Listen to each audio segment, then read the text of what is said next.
Isabelle et ses petits-enfants ont décidé de m'emmener à Moret-sur-Loing, quelques kilomètres de chez eux. La voilà avec ses petits-enfants sur le bord du Loing. Et regardez ce magnifique pont à 6 arches avec une île au milieu où il y a un moulin, puis encore 3 arches. Et nous voilà arrivés dans la vieille ville de Moret.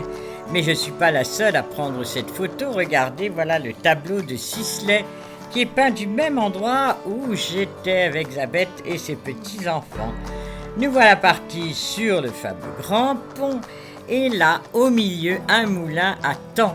C'est une matière pour assouplir les peaux très utilisées en tannerie et il y en avait beaucoup dans cette région.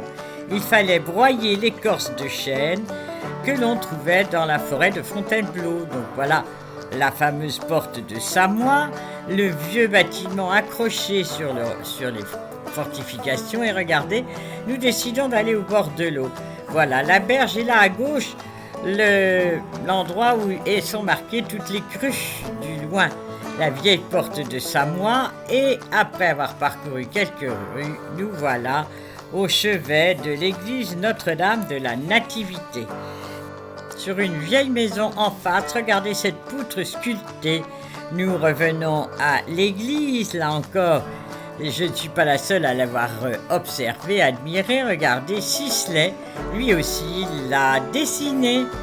Nous voilà dans la grande rue, là, une vieille maison à pans de bois qui est la maison du sucre d'orge. Nous y reviendrons dans un instant.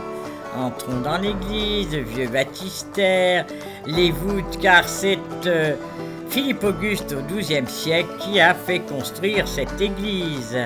Il a fait fortifier la ville, 1400 mètres de murs, 20 tours, 3 portes. Et cette église, regardez, l'intérieur gothique. Voilà la plus vieille orgue de France, qui date de la Renaissance vers 1530. Voilà les triforiums là-haut, rien n'est oublié. C'est vraiment une très jolie nef et c'est une des plus grandes églises du nord de la France. Voilà. Il faut dire que Moret faisait partie du domaine royal, donc c'était une ville chouchoutée par les rois de France. Voilà la Vierge et Sainte-Anne. Là, nous quittons l'église pour aller dans une toute petite rue dans laquelle il y a bien des jolis bâtiments, dont le fameux donjon royal, construit par les rois, car lorsqu'ils chassaient en forêt de Fontainebleau et qu'ils débouchaient par là, eh bien, ils dormaient dans ce château royal, mais quelquefois aussi, ils donnaient des rendez-vous galants. C'est le cas d'Henri IV qui venait avec Gabrielle d'Estrées et bien d'autres maîtresses des rois venaient là, car on disait qu'il était à la chasse et en fait, il venait à Moret. Il faut dire que cette ville était à la frontière entre la Champagne et la Bourgogne et l'Île-de-France, donc un endroit clé. C'est pourquoi Philippe Auguste fit fortifier cette ville à l'époque où la Bourgogne n'était pas facile et menaçait la France. C'est pour ça qu'il fit construire ces murailles qui existent toujours. Revenons dans la ville, toujours les petites rues, mais cette fois-ci, c'est la maison de le peintre impressionniste qui vécut ici et y mourut. La maison du sucre d'orge, qui est à pans de bois, comme plusieurs autres maisons dans cette petite rue. Isabelle et ses petits-enfants lisent l'histoire de cette vieille église de la Nativité.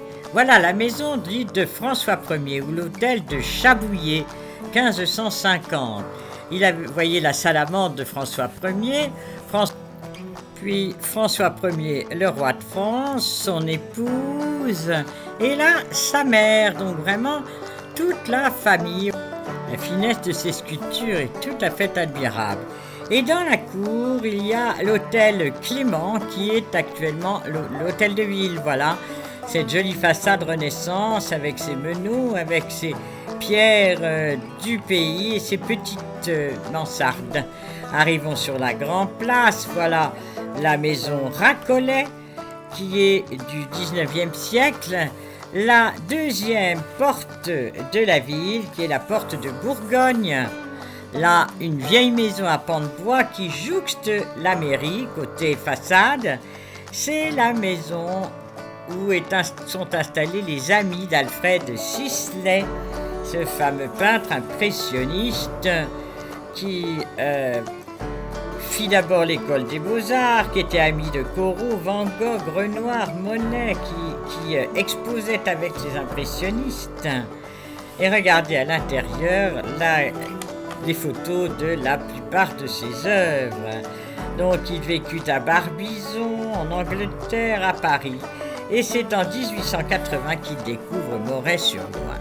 Là, il est séduit, regardez les bateaux sur la ville, et il décide de s'y installer en 1882. Voilà la deuxième porte de la ville, et cette fois-ci, regardez sur le côté le boulet de canon de Napoléon 1814 lors de la fameuse bataille de Montreux, qui est tout près. Donc voilà cette vieille porte, le boulet de canon et l'hôtel de ville, les amis de Sisley. Enfin, vous serez impilable quand vous irez voir cette ravissante petite ville. Mais attendez, ce n'est pas tout, il y a encore à découvrir le sucre d'orge. Zabeth et sa suite partent visiter le musée du sucre d'orge sur l'île au milieu du Loing, à l'ombre de la vieille cathédrale de la Nativité, des vieux murs. Et regardez, voilà Jacqueline de Beuil qui crée le couvent des Bénédictines et le prieuré perpétuel de Notre-Dame des Anges à Moret. Et voilà qu'une des religieuses lui fait goûter le sucre d'orge. Nous sommes en 1638, regardez la ville enserrée dans ses murailles.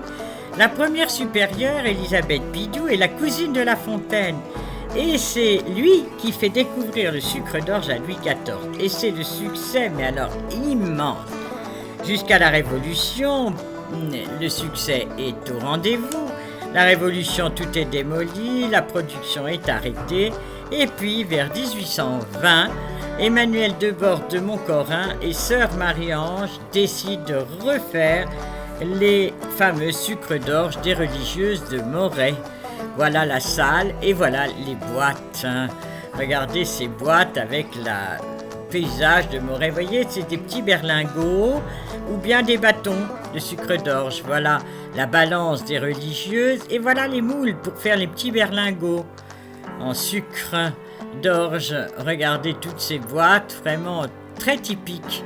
Sortons sur la terrasse, nous sommes au confluent de plusieurs bras du Loing. On comprend alors mieux la passion de Sisley pour l'eau, car c'était un peintre paysagiste, impressionniste, et l'univers mouvant du ciel et de l'eau, c'est vraiment ce qu'il voulait représenter. Lorsqu'il mourut à Moret en 1899, dans la maison que nous avons vue, son ami tavernier qualifia ainsi son œuvre. Sisley est un magicien de la lumière, un poète des ciels, des eaux et des arbres, un des plus remarquables paysagistes de son siècle.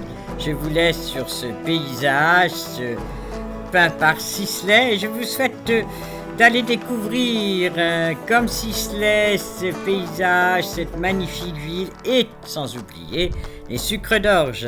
À bientôt, au revoir.